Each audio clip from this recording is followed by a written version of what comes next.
Welcome to Empower Her Stories of Resilience, where we celebrate the strength and tenacity of remarkable women who have triumphed over adversity and emerged as beacons of resilience.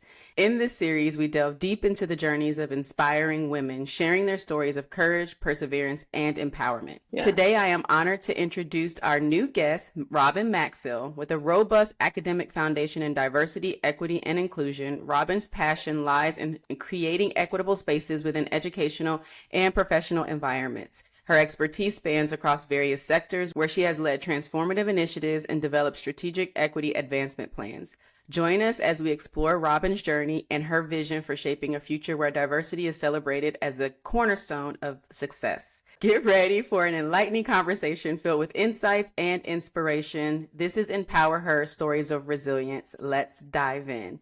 Welcome, Robin. I am so excited to have you today, to learn so much from you and to actually meet you for the first time. Yes, thank you so much, Stephanie. Honestly, I'm literally so excited for this series and to just share with you. I'm so grateful, honestly, that you reached out and wanted to hear from me. Yeah.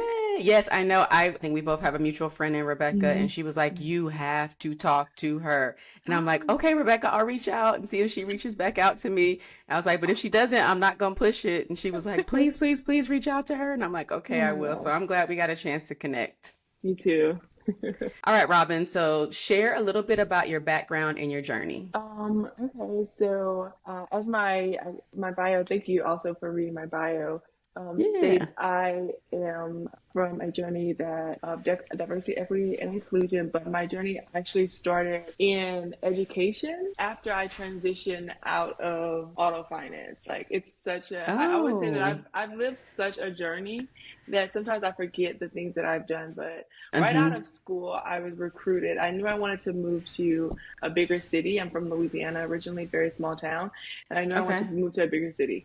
So my sister is pursuing, I have a twin sister, so she's in Los Angeles, and we were thinking about 3 places: New York, Houston, or Los Angeles. Houston was a little bit too close. My mom could kind of pop up anytime. And New York, I remember I got a job offer there, but then I got a job offer in Los Angeles as well, and they were paying for me to move out here. So it was like, yeah. And my sister was, like I said, pursuing acting. So it was something that we were going to do regardless.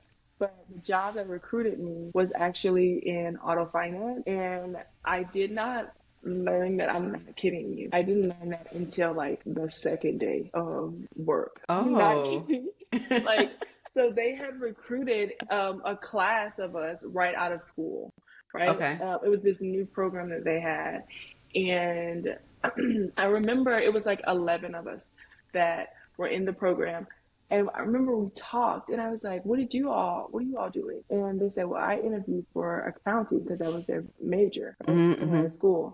Another one that said they interviewed for the business. And I said, I interviewed for marketing part of it, right? And so I remember being in a training the second day and learning that it was actually auto finance. We would be doing sales. And so when I learned that, I also learned that it was for subprime customers. So customers with lower credit scores.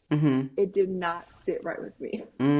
This was not, this is not a job that sat right with me because I had learned of some things that was happening that, upper management was telling stories in our training. Brian, this is what, we did. And when a customer doesn't pay on time or we have to refill their car, we did this to make sure that we got it, right? Really underhanded things that I just felt very, very, very icky about. And so I wasn't good at the job. I'll be really honest with you because it was this cycle, right, of people that already were experiencing poverty, right? They were already at a place in their lives and they needed, they needed means, or they didn't even need to buy a car. Don't get me wrong, I know they're not perfect people in the world, but that's not my place to judge. That's between them and God. But what I felt about it is that it just didn't feel right to continue this cycle, right? You take their money when they get their IRS, their tax refund, because that was the big season, right? And so when they Yeah, get yeah. that, you take their money and they pay their bill, right? Their monthly payment on time for a couple months. And then inevitably, you know, after they no longer have the money, they stop paying. And then it hits their credit score. And then it just continues this cycle of inequity. I just was not good at it. So as much as like they would want me to push certain things, people paying like $5,000 in their down payment with with like a monthly payment with an auto rate of 25%. No, And thank I'm you. telling you, these were the things that I was like, this is not good. So that job didn't work out, and I ended up moving into education, starting with AmeriCorps. And I did 2 years in AmeriCorps, and I had such an amazing experience. But I like to tell people that equity, diversity, inclusion has always been in my work. I just didn't have the words for it, Yeah, right? yeah, yeah. And so I was working with students and making sure that I was their college advisor, making Okay. sure that they were in the college planning and everything, right? Teaching a class at some point. Sometimes I really loved it. I really loved education. But again, some of the things that the ways that we were trained to help students write their personal statements or like promote themselves did not sit right with me. It didn't sit right with me because it was like we were pushing them to make themselves like a standout in their community, when I knew for a fact that like they were amazing. Like they were doing the way their minds worked, you know, like the ways that they helped me think more as an adult, right? And about the way that I did the work as a counselor. Like I didn't want them to have to feel like they have to make themselves feel inferior to anything else. Like they're not capable of being in school. So we changed the way that we would write personal statements. Instead of writing it as like, hey, look, I went through this and I am resilient, quote unquote. Actually, I'm an entrepreneur. I'm a Oh, yeah, caregiver. yeah, yeah. I'm a caretaker. I've taken care of my siblings from this age, made sure that they did their homework, made sure that they ate, you know, got a good meal and things like that. Like the ways that I wanted them to talk about themselves, I wanted them to promote themselves as smart, as intelligent, as kind, as, you know, Yeah. as people of value and worthy, because they very much were. And so I spent a long time in education, and like I said, my work has always included equity, race, ensuring that, you know, but specifically for Black students, for our Black community, it's like I want to uplift us. I want to make sure that we feel the power of what it means to be Black in this country, to have built this country, to have been the blueprint for so many things in this world. And I think that my journey through education was inevitable because my mom encouraged me to go into education. And I was like, no, I'm not doing that. I said, I just knew. I was like, I'm going into marketing and communication. I wanted to be a marketer. Like I wanted to do advertising or something like that. Like, because I always dreamed of being in New York, you know. I always like dreamed of that kind of lifestyle for myself, like just the fast pace, you know. And I knew that I was like, well, how can I do that? Ooh, I like advertising. I like creating things.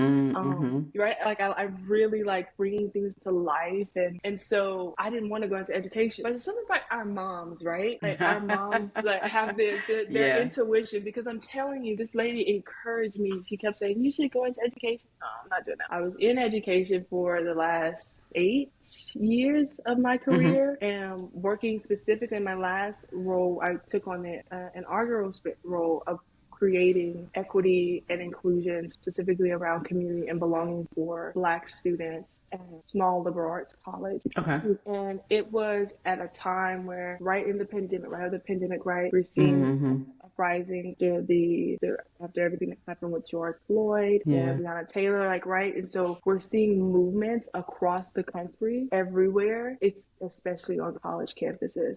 And I was already doing work at a college campus while I was working on my PhD. And so when I moved back to Los Angeles from Syracuse, which is where I was, the role was, I was encouraged to apply. I call him my diamond friend because he's so rare. But we had the same birthday and everything. Like I met him when I moved to Los Angeles. Like how wild is that? Like same birthday. Oh my gosh, he's my best friend. But he encouraged me to apply to the position. And so I did, and I really did feel like it was the perfect role because it was everything that I had grown my career to be, which was creating equitable and inclusive spaces while also building and putting my passion for uplifting and empowering our Black community. Right? It put it all together. And I was able to not only counsel and mentor, but I was also able to build from the ground, right? This is a brand new space. And so I had a great experience with the students there. Like, it was some of the best work I feel like I've ever did. Like, and it was exactly what God was bringing me to, right? I've been, like I said, I've led a very eclectic career. One thing I've recently noticed in my healing journey is that I have never been without at least 2 jobs at one time. Like, I'm a hustler. Okay. I know that there are people across, like, everywhere that has their own hustle. But I'm realizing, like, that was always my hustle. Sometimes I had 4 jobs at a time, because it was all jobs that was part of my career journey. To get me to this place where I've learned what I've read, I did the readings, I did the homework, I've learned what inspires me. I'm from the South, a very small, like I said, town, and I was raised in the church. And my work with race, equity, and inclusion had started with my mom in the church, right? Like, when there wasn't a Black History program at school, guess who did it? Me and my sister. Your mom. We told them, no, because my mom said, my mom encouraged us, like, at the church, we had Black History program. So it was like, well, why are we not having a Black History program at school, And so I feel like my career started even from a little girl, like, because that's who my mom raised me to be. And so all of my jobs, I've always taken on this role of creating equitable spaces, ensuring that people feel like they not just feel like, but know that they are heard, that they are valued, that their voice matters. And I can say that everything, even from my master's, when I was in education at that time, I was very passionate about why are our students coming to school feeling like they don't belong. I mean, it's school, right? Like, I wanted to know, especially because we were saying that we're this kind of place, we're this kind of institution where, we understand, we know our community. This is what we're preaching to the parents. And yet our students are coming here, and if they miss a certain amount of days of school, they have to do, like, community hours, right? And it got to the point where at graduation, students were having to do thousands of hours in order just to be able to graduate. Wow. Like hundreds, and they would get it down, they would find ways, they would have to find creative ways, write a paper, do this to get their hours down. And I was like, okay, this is weird to me. Like, this is not equitable. And the reason why it wasn't equitable is because we knew the circumstances that were causing our students to be late for school. Like, this was we knew this. So why were we then saying as a punishment, why are we working on this penal system where as a punishment, like, even though we know you're still going to have to do this, instead of getting to the root of the cause. And so when I was in my offering master's, solutions to the root. Exactly. And so in my master's program, that was what my thesis was about. Like, I wanted to understand that. And so that inevitably brought me to a PhD that I like to tell people, if they don't believe me when I say it, I don't know how I got here. Like, I know that I was encouraged. I know that I was encouraged by my master's advisors, and they were like, oh, this is really great. Like, we could see you doing more with this. And, I think I've always been a people pleaser in some ways. So I was like, okay, let me go do that. But what I'm so grateful for is that I feel like all of it had brought me to that place at the school where I was able to combine my passion, with my my specialty, right? And so had an amazing experience, like I said, with the students. But I think that is when the burnout had to hit for me. Mm-hmm. Okay. Because I had been going so much, trying to please so many Mm-hmm. other people, Mm-hmm. and like really not doing enough thinking about what is it that I'm so passionate, like why am I passionate about, why do I want Yeah, to do yeah, this, yeah, yeah. and to the point where it got where I didn't have the best experience with some of the leadership, specifically leadership that like wanted me to feel like kinship with them, right? Mm-hmm. And it got me to a point where I was like, I have to like step back from this place. I have to leave this place, which got me on, a healing journey where I had to realize that my passion and my specialty are only a piece of what I want my journey to be, Mm-hmm. Mm-hmm. And so now here, I feel like I'm at a place where I can understand that I want to create spaces that are meaningful, that are about fellowship and community, spaces that are not in education. They might be in education, but they're not just about education, because I think what I've seen, or at least where I'm ready to go, let's just say that, where my next journey, where I'm ready to go now, is to a place where I can create this for adults. Because what I've seen coming out of the pandemic is we now know that we can have a hybrid workspace, right? Yes, we can.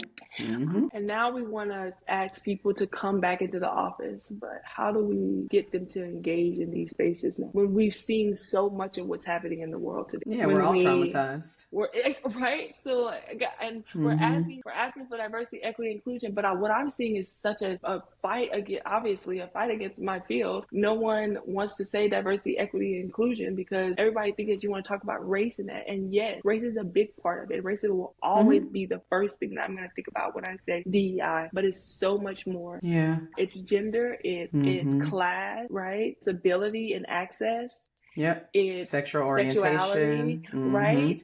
It's all of these things that fall under this bucket. And so when I'm saying this and we're asking people to come back to work, and that means come back into a space that's like might not feel the safest for them right now. It means coming back into a space where, I've been comfortable at home. Like, so how do we ask people to come back and engage in this work, which I really believe is important. Having sat at home with COVID, everything that happened, right? We were at a standstill, to then transitioning back into work, and like, oh my gosh, it's actually kind of like not easy to transition back into full-time space, but and like wanting to be back at home. I understand the importance of social learning. We need that. We can't just sit behind a computer or a phone all day. And so I feel like my journey is now taking me to like, how do I want to create these spaces for adults now. That's beautiful. I just want to hit on some pieces that you mentioned. So tell us a little bit about your family background, and then I want you to go right into like, what are one or two or some of the challenges that you currently face and how you navigated through them. So I am a Southern, I like to tell people I'm a Southern belle with a West Coast flair. Yes, girl. Yes. Okay. Yes. So I was raised 21 years in the great state of Louisiana, and then I moved to Los Angeles, and I was raised in Los Angeles for the next 10 years. Let's say that. Okay. So I said I'm a Southern belle with a West Coast flair. But my family is a big, boisterous family. But I am a twin sister, and we're only us and my mom. And so my mom raises really? and so she raises as a single parent, and I'm gonna try not to cry because I have so much love for my mom. Like, I just appreciate her so much. And sometimes I'd be wondering if she knows how much I love her, Yeah. And but I hope she does. I think she does, because I tell her all the time. Good. My mom raised me and my sister to believe in ourselves. And I remember that our other family members, they didn't understand her methods. And I didn't even understand her methods at the time, while some people were like allowing their kids to go out and, like play sports, like something as simple as sports, right? My mom, it wasn't about that. Like, sports wasn't the first thing for her, even though so many in like our community and our family like love sports. And we're super tall. I'm 6 foot, and I've been tall all my life. And people just automatically felt like me and my sister should play basketball. Like, we should be involved in sports. But that was like basketball, never volleyball, because of your height. Yep. Exactly. And so, but my mom was never like that. And I remember my sophomore year, she let us play basketball, and we started on the team. And then like 2 weeks in, she made us quit. And my whole Mm-hmm. heart was hurt. I remember Yeah. I was so hurt because I was like, Mom, like this is so embarrassing. What are you doing? But Mm-hmm. what I realize now is that what she was doing is like our grades weren't good. Like that was her Mm-hmm. number one thing. Yeah, yeah, yeah, If yeah. your grades are good, like why would you be participating in extracurricular stuff? And like Mm-hmm. I know that my family did not understand that at the time, and I didn't understand that at the time, right? And then our junior year, junior and senior year we played, and I was never good. Like that was not my passion. I did not like sports, but like whatever, people wanted me to play, so we played. But and what I appreciate about that is that even though it wasn't easy for my mom, like Mm-hmm. extracurricular things for us to participate in, but she always made a way. And Yeah. so when I think about my family, like obviously I think about my mom, but I also then think about my aunts and the people that are also so involved because we're from a small town and like we are so heavily invested in each other's lives. It's like a soap opera, and like, oh my gosh, like why do we care so much what someone else is Yeah. doing? But Doing, I yeah. digress. But Mm-hmm. I love them so Mm-hmm. much. But I think about my aunts who are also like mothers to my sister and I, and all of them Mm-hmm. represent for me like the beauty and the just like the what it means to be a multifaceted Black woman. Mm-hmm. When I think about my family, I think about what it means to come from multifaceted Black women because my mom is Mm-hmm. such a big part of my life and such a pivotal role model for me. But also my aunts are too. I Yeah. look at them and I see everything that how they provided for their family, how they ensured that the men in our family were taken care of, how they ensured that the children in our family were, taken care of. Like Mm-hmm. it wasn't easy. It's not an easy thing to do as Black women, but what I saw was like they never gave up. Because I've seen other people give up, Yeah. right? They never ever gave up. Like as hard as it got, as difficult as it may have gotten financially, like that was what they showed me and my sister is how to always look forward. And how they did that was like how to always look to God. Even when you think your back is against the wall, like if there's no one else you can depend on, you can always depend on God. And so when you get even at your lowest point, you can depend on God. Mm-hmm. And you can't talk to nobody else. You can depend on God. Yeah. And so when I think about some of the hardest situations that I've ever had to deal with, I think about one that like the first one that comes to mind is the one I just recently went through. Okay. That I feel like at the time I felt had like broke me. Mm-hmm. But it was also I think it intertwines with the other thing that I went through that I think why it felt so heavy. Mm-hmm. And so that would be like one of the hardest things I've gone through is I lost I think it was like 8 year friendship. Oh, wow. And it was unexpectedly. And at the time, I didn't understand what was happening because I didn't understand that I had changed. My sister and I, my twin, like we're super close. That's my like person. People like that's my Yep. yin to my yang. So it was the three of us, and we were like sisters. Like this person had, was part of like came home, and there are rarely people that come to my hometown because it's so small, and like to get there is like a lot. Whatever. That's how I felt at the time. But this person came to my hometown. Like I just felt like they were my mom called her daughter, And I had moved to Syracuse for my PhD. And when I moved to Syracuse for my PhD, that separated me and my sister like it had never separated us before.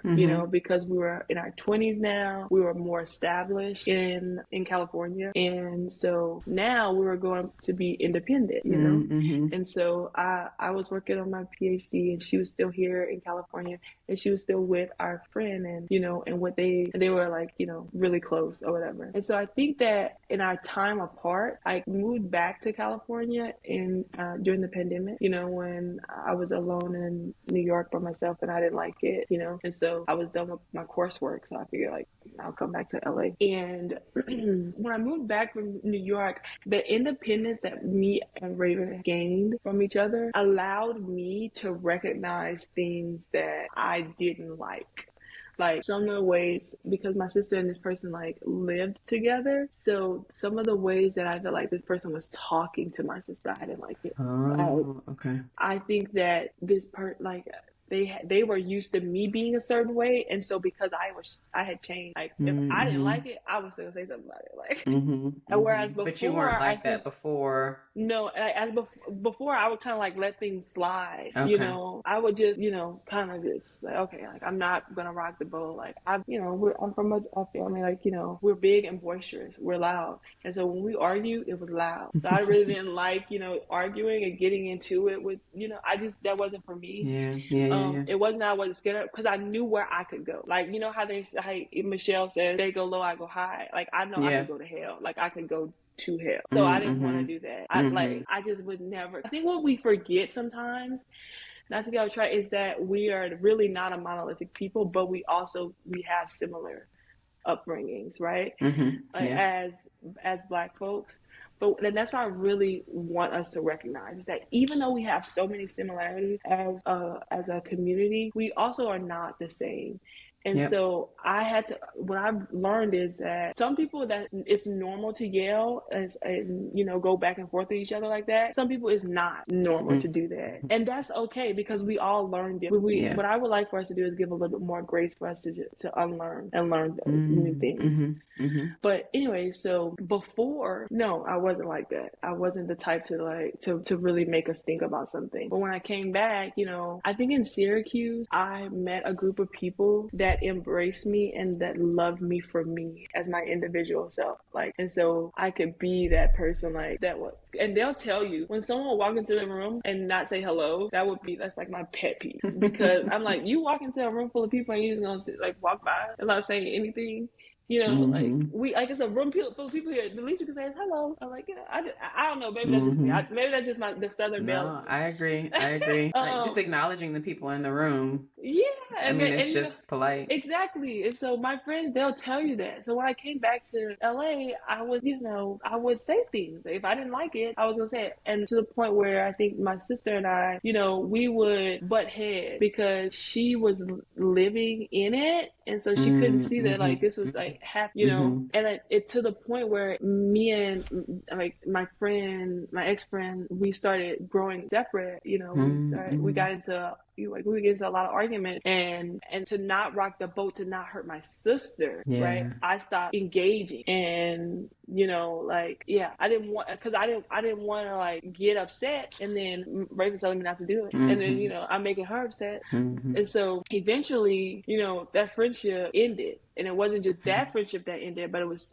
two other friends that ended with it. Now Oh the two, wow. yeah, right? Because we used to call ourselves like the Fab Five. Like Mm-hmm. it was five, And then in that situation, for me, it was a lot of other things that were the other two as well. Like, so that didn't just end for no reason. But I had mourned the Mm-hmm. friendship, those two Yeah. before, right? Yeah. Yeah. And I felt like this other person who was like a sister to us, like just because that friendship with them ended, that wouldn't get between us. Mm-hmm. Like we were like that just wasn't, even though like we were not the strongest right then.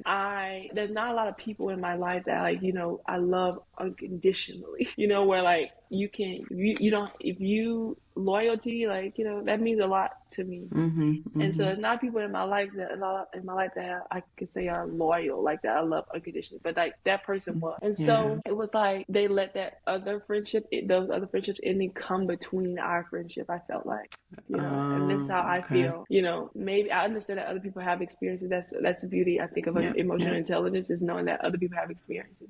Some have different experiences, Yeah. but this Yeah. is my experience. And so that happened, right? Mm-hmm. And then I started to go through something really, really bad at work. But I will say this about that friendship, that it was hard, but I was able to get through it. Like, how we have our grief processes, I was able to get through that. But then it's like get hit by something else right after that. Yeah. With Yeah. a work situation like that I'm recovering from right now. And like, Mm-hmm. and I feel so good. Yeah. Like, which is why I'm so grateful to even be able to like share with you, to talk about this with you, because like that's one of the things that's on my mind is I want to tell Black women's stories, because if this could happen to someone like me, like, and I thought I would see it coming.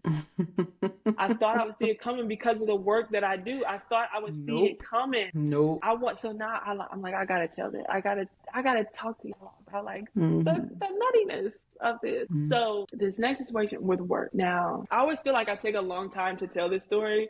So, but it's because sometimes I'm like, I need people to know, like, because I need to understand I'm not tripping, right? Yeah. But okay, so I started at the school that I was at, and I started in a new position, and I'm really good at my job. And I can look back now and say that before, at the time, I didn't know it, but now I know. Like, I'm really good at my job, and that's why they brought me on. And I remember when I started at that job, I started with the new CDO, the new Chief Diversity Officer. Yeah. They started on the same day, and I think they felt some kind of a kind of kinship towards, which is okay, because, like, you know, we did start on the same day, we were doing the same kind of work. You know, honestly, if I wasn't in the department that I was in, they probably would have had me actually working under him, so that's fine. Like, you know, but I was more so working in the student experience side rather than in the actual diversity office, which is okay. So he felt a kind of kinship with me, and you know what, you network, you network. That's important for us. Like, we network. And so very much so. So in my first year there, I experienced a couple of different things. Specifically with this person, the CDO that I started work with, he wanted to have like meetings, right? Monthly meetings with me that we could talk about our work and how it was similar. I said, okay, that's totally fine. But then these meetings started to turn into me like updating him of what I was doing around race and equity work. And I thought that was kind of weird because I didn't work under him. So I was like, that's weird. So you guys were colleagues. He wasn't your like manager. No. Okay. No, and not even a little bit. I think what people often misunderstand, and I've never misunderstood, is that just because you have a title that is maybe one level above me does not mean, one or two levels above me, does not mean that I'm any less than my job, right? I agree. And you 100%. Know what I'm saying? And so, 100%. Because I didn't did the work. I didn't did that the part, reading. that part. And I didn't put it into practice. Like, trust me, you know? So I never mistook that. I think he mistook that. Feeling that because, like, first he asked me, let's get together so that we could talk about how our work correlates. Then it became, what are you doing? What kind of work are you working on? You know, you think you could do this? Well, how about the center does this? Like, I think this would be a good idea for the center. I'm like, okay. And then it became, and now this is my second semester, and our second semester there. Then it became him stealing my intellectual property. I started to notice. I remember being on a meeting, and he was leading this new like council. And I remember being on this meeting, and he had this thing that I had mentioned to him. It was called calling in rather than calling out. Now, I mentioned it to him, telling him, you know, I learned this from another colleague of mine, right? So next thing I know is we're in this meeting, and this is that we were on Zoom, and he was doing a presentation, so he had the slide up, and he had that on there. And so then somebody raised it. Yeah. And so I'm like, okay, that's fine. Like, because I learned it from someone else and I shared it with you. I'm hoping, like, if you have it on there, you know, you're going to credit this person or credit me, like, wherever you learned it from. But, you know, people don't often think about, like, things like that. Yeah. He didn't do that. So, but then this would happen. So then somebody asked a question, like, can you elaborate a little bit more of what that means? And he couldn't. He couldn't do it, girl. He couldn't do it. I knew it. He couldn't do it. But not only could he not do it, he had the audacity to call my name and say, you know what, I learned that it was this, but you know, I think Robin could speak on it a little bit more. Mind you, my camera was off. I had no intention of speaking in this meeting, like, because it was actually supposed to be an overview for us to get to know what this council, I had no intention. Why would I speak? And so I was like, what? So I spoke, you know, I said what it is, but then it kept happening. At one point, one of my really good friends who came speak, I got them to come speak at the school. We were sitting in the audience watching him give a presentation, and he put something in his presentation, and I kid you not, this is a really good friend of mine. We were in my PhD program together, and so, like, she knew my work very intimately. And so He's giving his presentation, and I really can't remember what exactly it was that he said, but she looks dead at me, and she's like, and I just shook my head, and I was like, because no one else knew, but I was like, I could cry right now even thinking about it.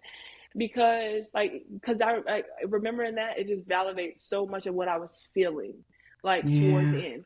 Then it got to the point where this man would talk about my wardrobe, and it becomes I think I was experiencing other things at the school too, and so that had become it didn't even dawn on me that that's what he was doing until I was with another colleague of mine who was younger than me. When he said it afterwards, she was like, why would he say that? Why would he talk about your clothes like that? That's so inappropriate. And I was like, it was, huh? Because what he said, it wasn't like him a complimenting, because I compliment people all the time. I'm always like, girl, oh my God, I love this dress. And like, oh my God, you look so beautiful. That's normal for me. But what he said was, oh, you're all dressed up, Robin. And I was like, I remember saying, I was like, what are you talking about? I dress good every day. He's like, I don't know, because in the summer you were like in more like athleisure wear. I was like, what? Why are you paying attention to me so heavy? Like that's kind of weird, you know.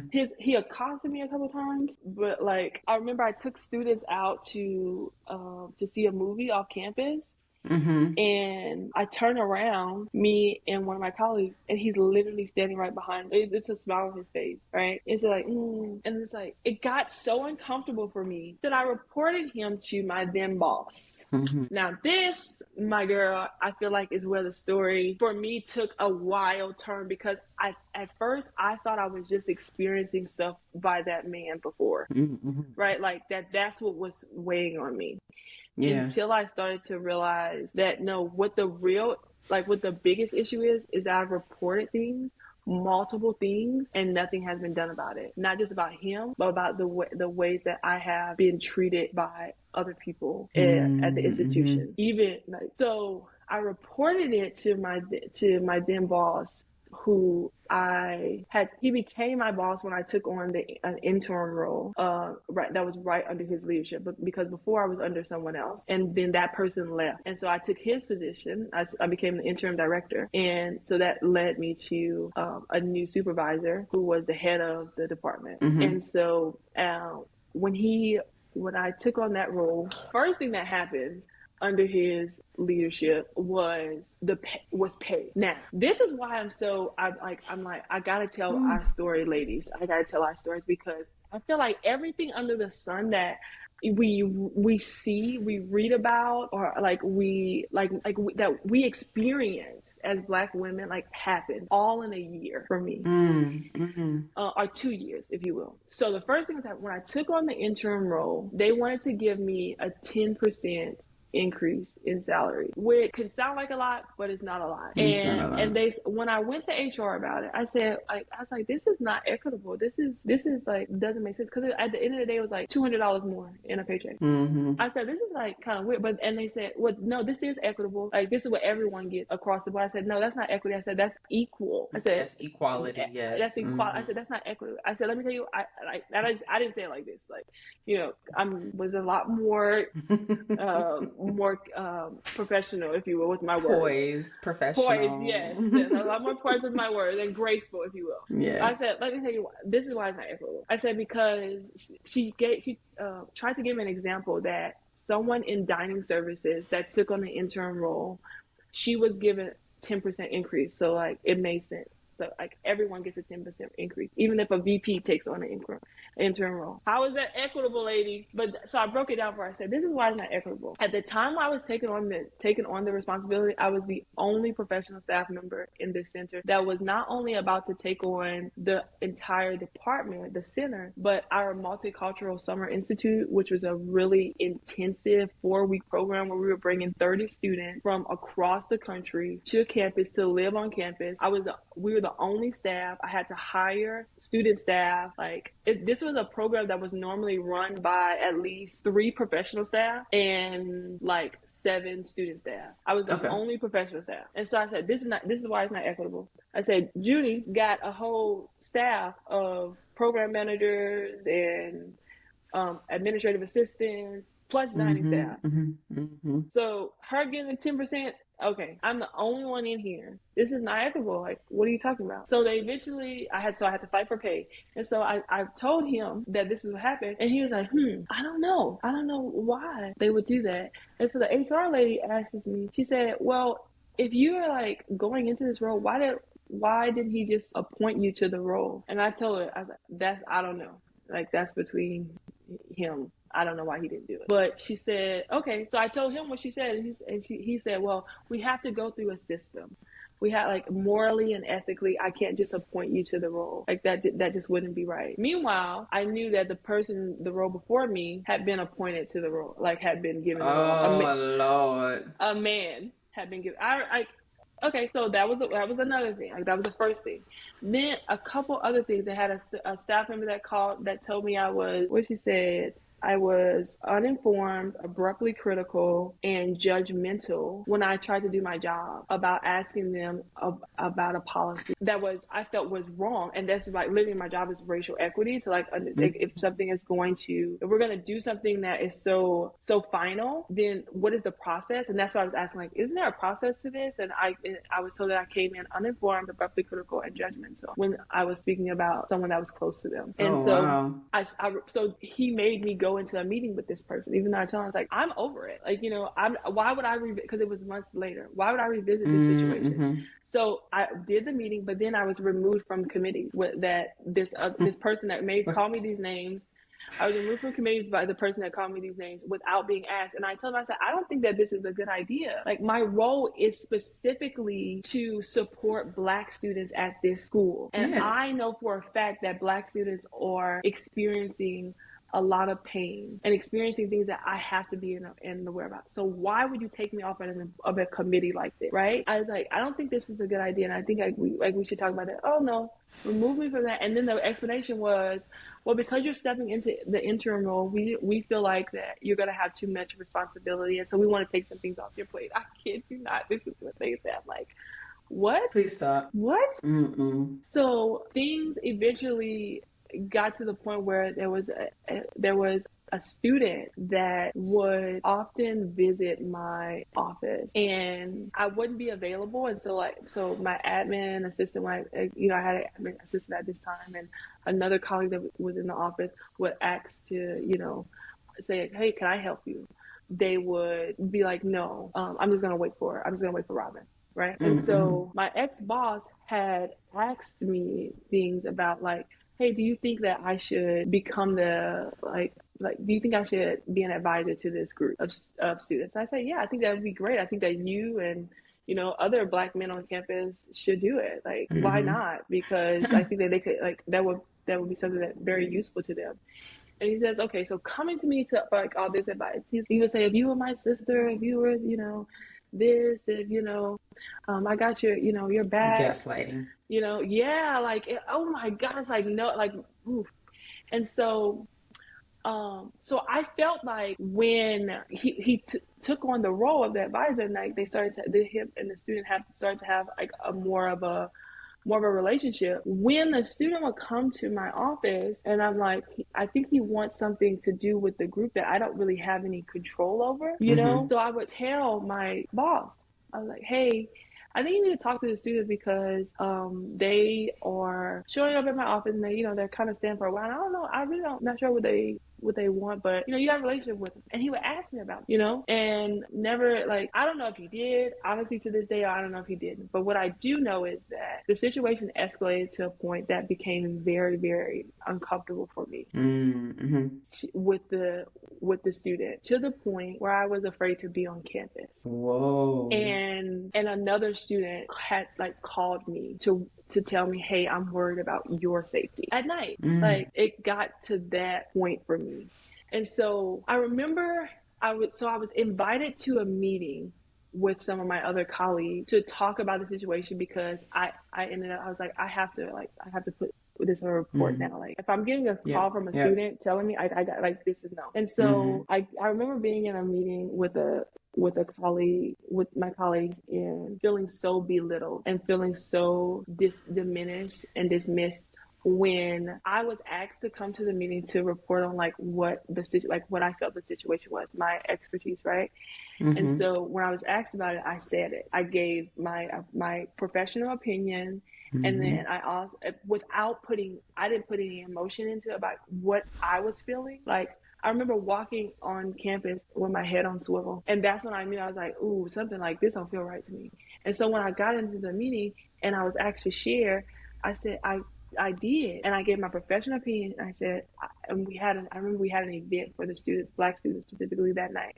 And I said, I honestly don't know if I'm comfortable having this event. Mm-hmm. And this man said, well, I think that, but I've talked to his mom, and that's just, his character, because I know him, and, I'm going to have a meeting with him.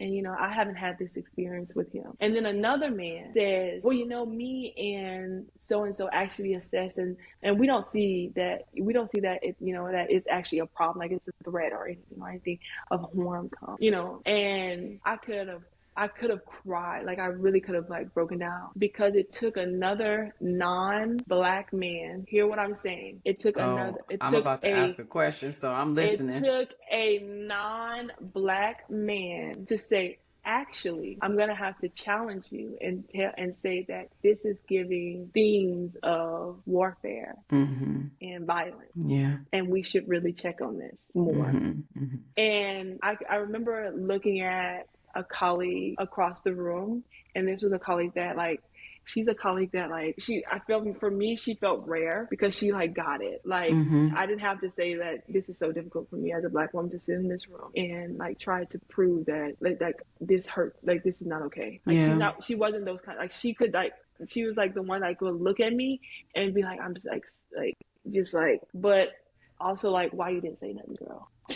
Mm-hmm. Like, it's Mm-hmm. not, Mm-hmm. but it's Yeah. but I also understand the precarious situation. Like, I know I am in as a Black woman, and I also understand the precarious situation we are in as women when we have Mm-hmm. men like this in leadership. So No matter what, race they are. But yeah. I am going to ask this question. The Mm-hmm. gentleman that held the CDO seat, was he Black or African American? This wasn't CDO at this No. point. I'm asking about the CDO no, guy. No, He wasn't. he was not. He was just a man. He was a person of color. Okay, person of color, Mm-hmm. man. Mm-hmm. Then your boss, was he Mm-hmm. Black or African American? Yes. Yes. And then the room that you had to sit in to explain yourself had how many Black men in it and how many of other? In total, Black men, it had 3 Black men, including my boss. Okay. So 3 Black men, And one then non-Black man? Non-Black men, they had, I would say, if I'm not mistaken, they had at least 5. Okay. 5. And then how many women? I was the only Black woman in that room. Okay. Only one. And then women, they probably had 5 or 6. Okay. 5 or 6. And then all obviously non-Black. Mm-hmm. Okay. But there was one woman who felt you but didn't speak up. Mm-hmm. 2 white women. Okay. Yeah. So one, I don't want you to feel like just because your situation is unique that we all have not experienced that by both men in general and then also by Black men. Mm-hmm. And so as you were telling your story, like I was all in because it very much feels like my story, the one that I'm also currently healing from. And it's frustrating because I feel like we are the most undervalued, disrespected human beings on the face of this earth. Yep. And it brings me so much pain to know that I have a sister, just our sisters, Black women in general, that we are going through this. It's so disheartening, but we work so hard. I heard you say you were good at your job. I heard you say you had a bachelor's, a master's, and a PhD. I heard you say that you lived from the South to the West Coast to the East Coast. Like, you are doing the damn thing, and people still want to come and step on your glory, and that really bothers me. That's what I'm saying. Like, you don't know someone's story. You don't know what people have been through, but specifically, like, you don't, like, I just love Black women. Yes. I say it like all the time. The world really don't deserve us. They don't.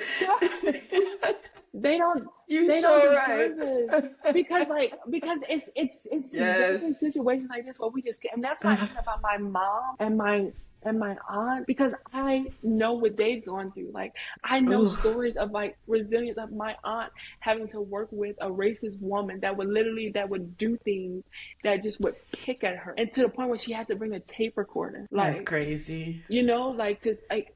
I know, like I remember hearing stories of that. I remember hearing stories of like of my aunts and like some like the men in like their lives, like whether they were bosses or not, like some of the things that they would do. My mom, like her resilience. So I think about that. Like I think about like, yes, they don't deserve us because No. Mm. nobody know how to make it like Black women. Nobody know You how to ain't pull lying. ourselves up You like ain't Black women, lying. because I can't let you break me. And so it took, Yep. and like all of that with him that I went through with that man, like I had to take a leave of absence from work. And I remember I took a month, but like being me, I felt like I had to go back. I kept feeling like, Mm, mm-hmm. Mm-hmm. I felt like I'm no, I'm I worked too long. Like I had never not worked. Remember what I said? Like at some points I had Yeah, like four yeah, yeah. jobs at a time. And so I never not worked. And so it took me like, I don't know, that happening where I felt like I needed to take a break. But even when I took a break, it didn't felt too long, you know? Yeah. I don't know, like, So are you still there? no. So I said, No. Good. so eventually it got to a point where I had to step down because what I came to recognize, I went through all that, and then another young colleague of mine who worked right under me, who I had mentored, and I feel like she was super close to me. I was so proud of her and all the work that she had did, but they kept playing with her. They Mm. kept putting her on the stream where they would give her. First, they gave her, because I was the only staff member, a Mm-hmm. professional staff member at the time. When I did get other staff members in, they were interim. One was a full-time administrative assistant, and then the other one was an interim program coordinator. Okay. And so they would give her a contract like for every 6 months, Oh. and never giving her benefits, right? And also kind of like keeping her on edge, where it's like she wouldn't find out until like a week sometimes Mm. before her contract was supposed to be up, or whether or not it would like they would give her another 6 months. Yeah, yeah, yeah. And so it got to the point where this last time we had killed it. We had just finished another year of summer program, and she was just amazing. And we kept being told that we're working to get her full time, and just we're doing like we're gonna write this and blah blah blah. And so it didn't happen, right? At this Mm-hmm. point, it wasn't surprising to me because they had kept doing that. But what had Mm-hmm. really made me like angry was when they told her, because at this point it was a new person. It was no longer my boss, but at this point we had gotten a new director, and so she waited until the last day of the summer program that we had, when I had left for the day and she was getting ready to go for the day, to tell our interim staff member that not only was she not getting another, like, was they not hiring her full time, they were not hiring her full time, but she only had a month to get a job somewhere else and stuff. Mm-hmm. And I felt like that, like, it was just so revealing to me, because I knew I was already experiencing things under this new director that I didn't like. And I know that, and I was watching things happen to other students under that I didn't like to see. Mm-hmm. I think my work was being undermined, and so it just felt like Yeah, I wow. can't go through this again. Yeah, yeah, Like yeah. I can't live through this again. So I stepped down Yeah. from my role. Okay. Yeah. So thank you, one, for sharing your story. And I have one more question. Mm-hmm. Look, you got me crying. It's not even my I, story. listen. I appreciate, but I really appreciate how moved you are, because like I said in the beginning, like sometimes I wonder, my sister knows the story. Obviously, she's my confidant. There are people that know bits and pieces, Hmm. and it's nice to share with someone who doesn't know me, Yeah, like yeah, who doesn't, because I do wonder, like I think that's something that we experience as Black women is, sometimes self-gaslighting, where yeah. we ask ourselves, was this actually real? Did this actually Mm-hmm. happen? Mm-hmm. Mm-hmm. So I appreciate I'm that, like your tears. overanalyzing. Mhm. Maybe I'm not seeing it the way that it really happened. Mhm. Yeah. Yeah, downplaying Yeah, ourselves. Yeah. Mm-hmm. Mm-hmm. Been exactly. there too. Yeah. Mm-hmm. Yep. So my last question for you is, how do you define resilience, and how has this definition helped you on your healing journey? I I define resilience as, I want to say, like something as simple as getting up in the morning, because it's not always easy to get up in the morning. Sometimes you want to just hit the alarm clock, like. But like, right, sometimes we're in that mode, but other times where resilience for me took, like, I'm not going to let this break me. Yeah. Like, I love Beyonce, and I was just waiting for the opportunity to work her into this conversation. Come on. I was waiting for the opportunity to work my girl, her and Nicki Minaj into this conversation. No, but resilience for me is the ability to get up and go in spite of all the chaos around you. Yeah. And so when I think about some of the most what that like how, like what that means, what that looks like to me, I look at like Beyonce and Nicki Minaj specifically. I'm very big fans of R&B, Rihanna, Mm-hmm. Nicki, and Beyonce. That's a big deal. But when I Love that. look at Image, I'm like, everything that like these women are going through right now in the public eye. Like Nicki Minaj has been going through it for the, like, I think she's one of the most misunderstood artists, but she's been going through it since she entered into this field. And yet Mm-hmm. every year she gets up and she makes her music and she creates her art, and she does not.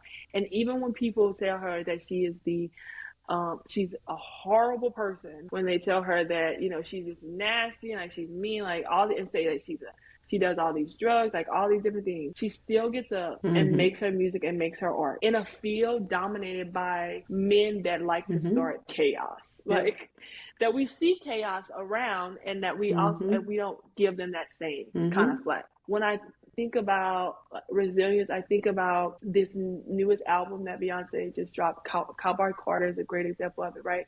And she says, this comes out of an experience that I had in 2016 when I didn't feel welcome. Meanwhile, this woman has been creating art all of her entire life. Mm-hmm. Since she was a little girl, she's been creating art through music, through her Mm-hmm. voice. She is a Southern bred woman. I really resonate with her because of not only from her Southern roots, but this idea of, like, as a Southern woman, like, you have to be, as a Southern Black woman, like, I'm this certain way, but like I'm fat, I'm versatile. Mm-hmm.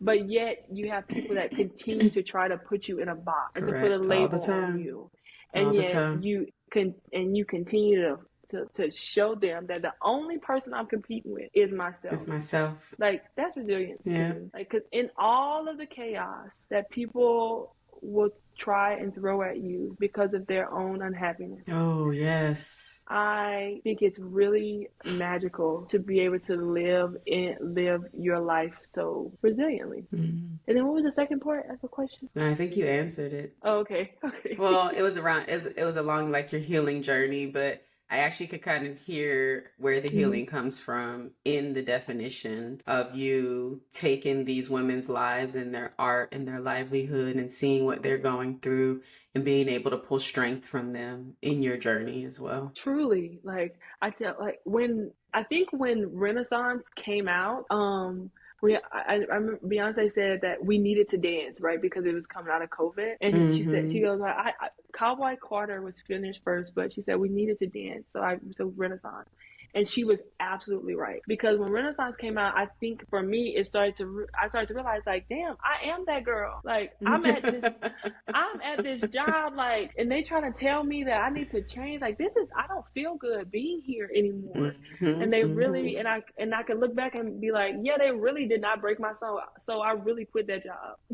Mm-hmm. I Amen. I really quit that job, and I really didn't. And now I can look back on my healing journey and say, like, they did not break my soul. I Mm-hmm. can, and I listened to Cowboy Carter, and I'm like, no, like, everything that she talked about with this idea that race in this is not that racism is not real in this country.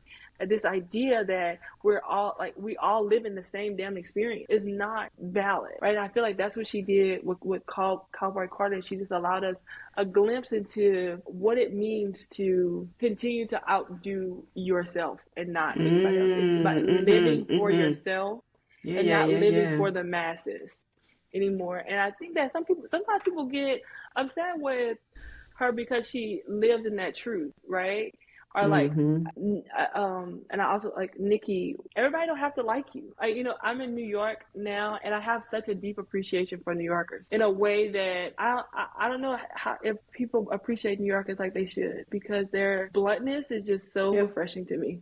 I agree. I You 100% know? agree. I love it because Yeah, you always know where you stand with them. yeah, And I and it's feel like, like you don't get that with the rest of the world. So you don't know how to operate with people because you don't know, like, am I coming? Am I going? But New Yorkers, that you're coming. Come on. Or come on. no, back up, back the hell up. We don't like you like that. So Yeah. you know where you stand with them. Yeah, it is so it's like I just want us to realize that like we are not a monolithic people. Just Mm-hmm. because you Mm-hmm. Yeah. disagree with what someone does not make them a terrible person. Correct. Like it just means that you know what, maybe you don't mess with them. Maybe you learned in your journey that like they're not for you. But Mm-hmm. can we stop promoting this idea that, especially as Black women, that we are tainted if we don't follow in the footsteps of what everyone else is Mm. doing, Yeah, because exactly. because that's not Yeah. realistic. Mm-hmm. Yep. Yeah. Thank you. Thank you. Thank you for your time. Thank you for the tears as uh, well. Thank you for you, telling your story as authentically and beautifully as you could and you did.